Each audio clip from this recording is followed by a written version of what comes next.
pour parler de la coalition, il faut voir le contexte dans lequel la coalition nationale pour le changement a été créée.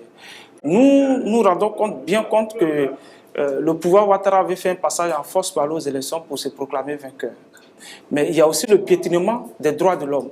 Vous savez qu'aujourd'hui, il y a plus de 370 détenus dans les différentes prisons de la Côte d'Ivoire pour des délits politiques.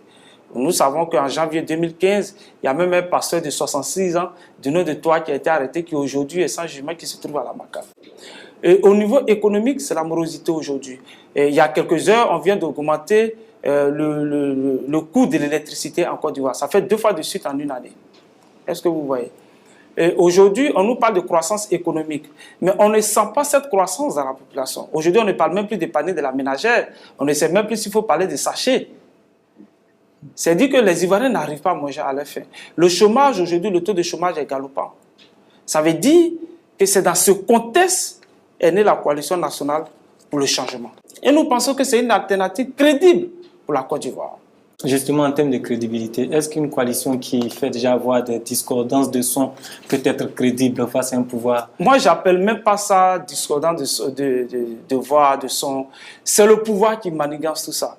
Vous savez très bien avec moi qu'aujourd'hui, le pouvoir s'immisce dans les affaires politiques.